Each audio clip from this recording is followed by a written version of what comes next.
படிக்கலாம் வாங்க. பகுதி 38. காலில் விழுந்தவளின் தோள் தொட்டு தூக்கி நிறுத்தியவள், தயவு செய்து என் மகளை என்ன செய்தேன்னு சொல்லு என்று கைகூப்பி கேட்டாள். நான் எதுவும் செய்யலம்மா என்று அழுகையுடன் கூறிய சிமினி, அவதான் உங்களை வேண்டான்னு போயிட்டா என்றாள். அதிர்ச்சியில் முகம் சுருங்க, புரியல, என்ன வேண்டாம்னு சொன்னாளா? யார் என் மகளா என்ற லதா. விவரமாக சொல்லு என்று அதட்டினாள். சொல்லித்தான் ஆக வேண்டும், வேறு வழி இல்லை என முடிவு செய்தவளாக சிறு வயதில் சுரேகாவோட படித்தது. அப்போது சுரேகா ஒரு வளர்ப்பு மகள் என்று தெரிந்து கொண்டது. தாய் யாரென்று தெரிந்த பிறகு வெறுப்படைந்தது. பிறகு விக்டரியில் தாயை சந்தித்தது என சுரேகாவின் பெயரை தவிர எல்லா விவரமாக கூறினாள் சிம்னி. அனைத்தும் கேட்டு அதிர்ந்த லதா, விக்டரியில் வேலை செய்த பெண்ணா? யார் எனக்கு தெரியுமா என்று கேட்டாள். உங்களுக்கு தெரியும் என்று கூறிய நிமிடம் நேரம் மௌனமாக இருந்தவள், சுரேகா தான் உங்கள் மகள் என்றாள். திகைத்து ஓரடி பின்னால் நகர்ந்தவள், சுரேகா அடிக்கடி என்னை மீட் பண்ணுவாளே, அந்த சுரேகாவா என்று கேட்டாள். ஆமாம், உங்க மேல இருந்த கோபத்தில் உங்களை பழிவாங்க அந்த வீடியோவை போஸ்ட் பண்ணதும் அவள்தான். அந்த வீடியோவை நான் போஸ்ட் பண்ணதாக நினைச்சு சிவா என்னை கம்பெனியை விட்டு வெளியே போக சொல்லிட்டார். வேலையை இழந்து பெங்களூர் வந்து ஒரு வேலைக்கு சாப்பாட்டுக்கு வழி இல்லாமல் சுத்தினேன். அது மட்டுமல்ல, பெங்களூரில் சுரேகாவை நான் மீட் பண்ண போது உங்களுக்கு கேன்சர் என்று தெரிஞ்சும் நான் எவ்வளவோ கெஞ்சியும் வெளிநாடு போயிட்டா என்றார். வீடியோவை போஸ்ட் பண்ணது அவளா?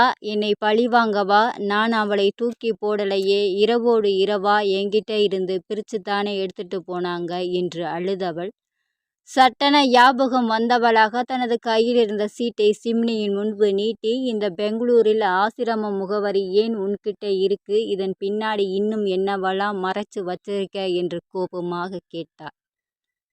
அவள் கையில் இருந்த சீட்டை பார்த்து திருதிருவென விழித்தாள் சிம்னி. சொல்ல மாட்டேன் என்பது போல் மறுப்பாக தலை அசைத்து சுவர் ஓரமாக சென்று ஒண்டி கொண்டாள். ஏதோ பெரிய சம்பவம் இருக்கிறது என புரிய, சொல்லு சிமினி, இந்த ஆசிரமத்தில் இருந்தது யார் என்று கேட்டாள். மௌனமே பதிலாக இருந்ததால் அவளை உற்று நோக்கி, என்கிட்ட வர ஒரு சாக்கு வேணும் என்பதற்காக தியாவை ஆசிரமத்திலிருந்து எடுத்து வந்தியா என்று கேட்டாள். இந்த கற்பனை புரிதலில் மேலும் அதிர்ந்து போனாள் சிம்னி. மறுத்து தலையசைத்து, தியா அனாதை இல்லை, உங்க பேத்தி தாமா என்று அழுதாள். ஏதோ புரிவது போல் இருந்தது. தெளிவாக புரிந்தபோது விழிகள் தீவு பந்துகளாக ஜொலிக்க, சுரேகாவோட மகளா தியா என்று கேட்டே விட்டாள். அப்படியே தரையில் மடிந்து அமர்ந்தவள் பெங்களூரில் சுரேகாவை சந்தித்த நிமிடத்திலிருந்து நடந்த அத்தனையும் மெல்லிய குரலில் விக்கலும் விம்மலுமாக கூறினாள். உயிராய் வளர்த்த மகளோடு தொப்புள் கொடி உறவு தனக்கில்லை என்ற துயரச் செய்தியை நெஞ்சம் வெடிக்க கூறியே விட்டாள். இப்படி ஒரு கதையை எதிர்பார்க்காத லதா நெஞ்சில் கை வைத்து அதிர்ந்து போனாள். அன்று சிம்னி தாய்ப்பால் இல்லை என்றதும், குழந்தை பெற்ற அலுப்பு எதுவுமில்லாமல் வேலைக்கு சென்றதும் ஒவ்வொன்றாக ஞாபகம் வந்தது.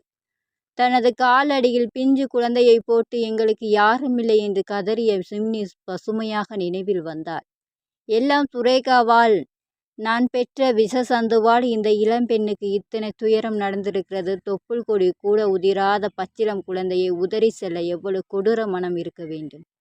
இப்படிப்பட்டவளையாக நான் பெற்றேன், அவளை நான் விட்டு சென்றேன் என்பதற்காகவே அவள் பெற்ற குழந்தையை தூக்கி எறிந்து பழி வாங்கினாளா? இப்படி ஒரு இரக்கமில்லாத பாவியா என் மகள்? எதையோ எண்ணி அழுது மருங்கியவள் அப்போதுதான் சிம்னி சுவர் ஓரம் ஊன்றி கிடப்பதை கண்டாள். அழுது சோர்ந்து போய் அரை மயக்கத்து நிலைக்கு சென்று விட்டவளை சிம்னி என்று அழைத்து அருகே சென்று அமர்ந்து அவளை தனது நெஞ்சில் சாய்த்து கொண்டாள். அணைத்தது. லதா என்றதும் சிம்னியின் கேவல் அதிகமானது. முதுகை வருடி ஆறுல படுத்தியவள், என்னை மன்னிச்சிடு சிம்னி என்று குலுங்கி அழுதாள். சிம்னி தெளியவில்லை என்றானதும் சற்று தள்ளி அமர்ந்து அவளை நிமிர்த்தியவள், நான் கேட்கிறதுக்கு பதில் சொல்லு என்று அதட்டலாக பேசினாள். என்ன என்பது போல் பார்த்தவளிடம், தியாவோட அம்மா யாரு என்று கேட்டாள் லதா. இமைகள் நனைய, நான் தான் என்றாள் சிம்னி. உன்னோட அம்மா யார்? எந்தவித யோசனையும் இன்றி, நீங்க தான் என் அம்மா என்றாள் சிம்னி. என் மகளே என்று அவளை இழுத்து அணைத்து கொண்டவள், பிறகு ஏண்டி இவ்வளவு அழுகையும் துயரவும்? யார் வந்து சொன்னாலும் நீதான் என் மகள். எனக்கு மறுமாழ்வு கொடுத்த தேவதை நீ. இவ்வளவு விஷயத்தையும் உனக்குள்ளே போட்டு குமுறி இருக்க வேண்டாமே? என்கிட்டே முன்பே சொல்லியிருக்கலாமே சிம்னி என்று ஆற்றாமையுடன் கேட்டார்.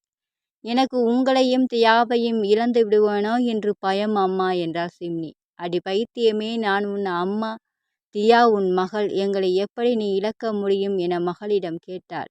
இப்போ இழந்திடுவேன் போலிருக்கே அம்மா, சுரேகா திரும்பி வந்துட்டாளே என்றவள் சுரேகாவை சந்தித்து பேசியது எல்லாம் கூறி எதற்கோ பயந்தவள் போல முகத்தை மூடிக்கொண்டாள். இதோ பார், என்னை பாருன்னு சொல்றேன்ல. வேண்டாம்னு உதறிட்டு போனவ மறுபடியும் எப்படி கேட்பா? அதுவும் அத்தனைக்கும் உன்னையே ஆதாரமாக ஆக்கிவிட்டு பிறகு எப்படி வருவாள்? தியாவோட பர்த் சர்டிபிகேட் நம்ம கிட்ட இருக்கு. அதில் குழந்தையின் அம்மா வர்ஷினி என்ற சிம்னி தான், சுரேகா இல்லை. அப்பன் என்பவன் வரும்போது பார்த்துக்கலாம்.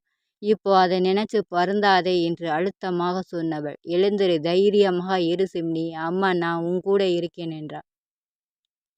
எப்படித்தான் சிம்னிக்கு ஆறுதல் கூறினாலும் தாம் சுமந்து பெற்ற மகளால் இந்த இளம்பெண் வாழ்வில் நடந்த துயர சம்பவங்களுக்கு பரிகாரம்தான் எது? சுரேகா எனும் கொடிய நோய் சிம்னியின் வாழ்வை அல்லவா பழுதாக்கிவிட்டது. இளம் வயதில் தாய் தந்தையை இழந்தவளுக்கு இப்படி ஒரு துயரம் நேர்ந்திருக்க வேண்டாம். திருமணமே ஆகாமல் ஒரு ஆணின் தொடுகை இல்லாமல் ஒரு குழந்தைக்கு தாய், அதுவும் அந்த குழந்தைக்காகவும் தனக்காகவும் சிம்னி தன்னையே உருக்கி உழைத்தது ஞாபகம் வர அப்படியே சிம்னியின் காலில் விழுந்து அள வேண்டும் போல் இருந்தது. உணர்வுகளை அடக்கி கொண்டாள் லதா.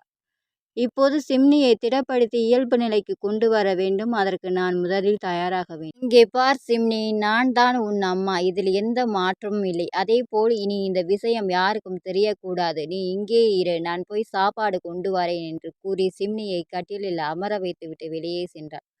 சற்று நேரத்தில் தட்டில் இட்லிகளுடன் வந்தவள் மகளின் முகத்தை துடைத்துவிட்டு உணவை ஊட்டினாள். உணவு இறங்காமல் நெஞ்சை அடைத்தது. ஆயினும் தாயின் கையால் உண்பதாயிற்றே, மறுக்காமல் விழுங்கினாள். மீண்டும் படுக்கையில் படுக்கும் முன்பு தனக்கான தூக்க மாத்திரையில் ஒரு துளி உடைத்து கொடுத்து விழுங்கச் செய்து, நல்லா தூங்கு, நாளை எல்லாம் சரியாகும் என்று கூறி முதுகை தடவி உறங்க வைத்தாள்.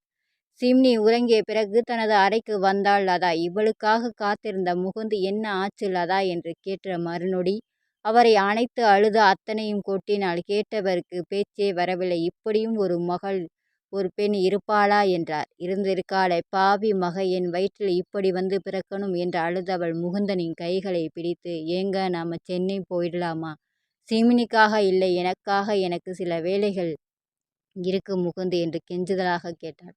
சற்று நேரம் யோசித்தவர், எனக்கு பிரச்சனை இல்லை, அங்கே ஏதாவது ஸ்டூடியோவில் வேலை காத்திருக்குமா? ஆனால் அம்மா அவங்களுக்கு அங்கே செட் ஆகுமா தெரியலையே என வருத்தமாக கூறினார். நான் அம்மா கிட்ட பேசுறேன், நமக்காக அம்மா வருவாங்க என்றார். சரி பேசு, இந்த மாதத்தோட தியாவுக்கு லீவு முடியுது, சென்னை ஸ்கூல்ல முதல் வகுப்பு சேர்த்திடலாம், இப்போ தூங்கி ரெஸ்ட் எடு என்றார். இல்லை, நான் சிவா கிட்ட பேசணும், நீங்க தூங்குங்க, நான் பேசிட்டு வாரேன் என்று கூறி சிவாவை தேடி சென்றாள் லதா. இவளை கண்டதும் வாங்க ஆன்ட்டி என்றவனுக்கு சிம்னி திருமணம் பற்றி சொல்லியிருப்பாளோ, அதனால் தான் பேச வந்திருக்காங்களோ என்ற எண்ணம். ஆனால் லதா கூறிய கதையோ வேறு விதமாக இருந்தது. தியாவின் தாய் சுரேகா தான் என்பதை விடுத்து மற்ற அனைத்தையும் சிவாவிடம் சொன்னாள்.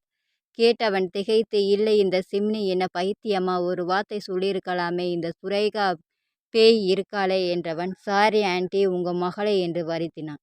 யாரு என் மகள்? இப்போது மட்டுமில்லை, எப்போதும் சிம்னி தான் என் மகள் என்றவள் இப்போ நான் பேச வந்ததே வேறு. நாம எல்லாரும் சென்னைக்கு போயிடலாம் சிவா, நாம ஏன் பயந்து வாழணும்? அங்கே போய் நீ சிம்னியை மேரேஜ் பண்ணிக்கணும், நாமெல்லாம் ஒரு குடும்பமாக வாழ்ந்து காட்டணும் என்றாள். கரும்பு தின்னா கூலியா? ஆனாலும் சென்னை போய் நான் என்ன பண்றது ஆன்ட்டி? இப்பதான் கொஞ்சம் ஸ்டெடியா ஆயிருக்கேன். இப்ப கூட இன்னும் நான் தனி ப்ராஜெக்ட் எடுத்து எதுவும் செய்யல. சென்னையில் எப்படி நான் என்று தயங்கினான். யோசனையுடன் அவனை பார்த்தாள் லதா. நீ சுந்தரம் பிள்ளையை சந்திச்சையா? உன் அப்பா கூட இருந்தவர், தாத்தாவின் பழைய கணக்கு பிள்ளை. அவர்கிட்ட உனக்கு சேர வேண்டியதை மறைச்சு வச்சிருப்பதாக கிருஷ்ணா அடிக்கடி சொல்வார் என்று கூறினாள். தாத்தாவும் இறக்கும் தருவாயில் சுந்தரம் என்று ஏதோ கூறியது ஞாபகம் வர, ஆமாம் ஆண்டி, சுந்தரம் என்று ஏதோ தாத்தா சொல்ல வந்தார். எனக்கு இருந்த குழப்பத்தில் நான் அதை மறந்துட்டேன். அதுக்குள்ள தாத்தாவும் ஹோமாவுக்கு போய் இறந்துட்டார் என்றான்.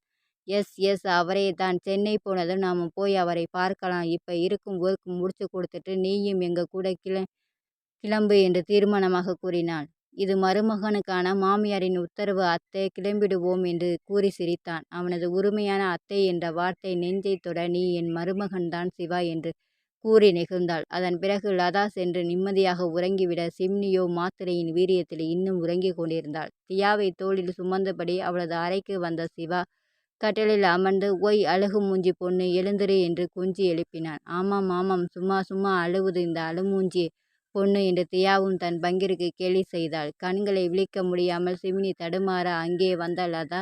வா தியா, நம்ம போய் பாட்டிக்கு ஹெல்ப் பண்ணலாம் என்று கூறி அவளை அழைத்துச் சென்றாள். அவர்கள் சென்ற பிறகு இன்னும் நெருக்கமாக அமர்ந்து மூடி கிடந்த அகல்விளக்கின் தீபம் போன்ற விழிகளில் அழுத்தமாக முத்தமிட்டான். சிரமமாக விழித்து தப்பு, யாராவது வந்துட போறாங்க என்று எழுந்திருக்க முயன்றாள். அவளை தடுத்து படுக்கையில் தள்ளியவன் யாரும் வரமாட்டாங்க என்று காதோறும் கிசுகிசுப்பாய் கூறிவிட்டு கலைந்த கூந்தலை விரலால் ஒதுக்கினான். அம்மா ஏதாவது சொன்னாங்களா என மெல்லிய குரலில் கேட்டாள். இந்த சுரேகா தான் ஆண்டியோட மகள் என்று தெரிஞ்சதும் ஜாக் ஆயிட்டேன். என்கிட்ட கூட சொல்லாம மறைச்ச, உன் மேல கோபம் வருது என்று செல்லமாக அவள் கன்னத்தில் அடித்தான். என்ன அடிக்கிறீங்க என்று சினுங்கினாள். மனதின் பாரத்தை லதாவிடம் இறக்கிவிட்ட நிம்மதி. இனி தனியாக குமுற வேண்டியது இல்லையே, கூட இன்னொருவரும் இருப்பாங்க என்ற தெம்பு. தொடரும். உங்களுக்கு இந்த வீடியோ பிடிச்சிருந்தா லைக் பண்ணுங்க, ஷேர் பண்ணுங்க, சப்ஸ்கிரைப் பண்ணுங்க. தேங்க்ஸ் ஃபார் வாட்சிங்.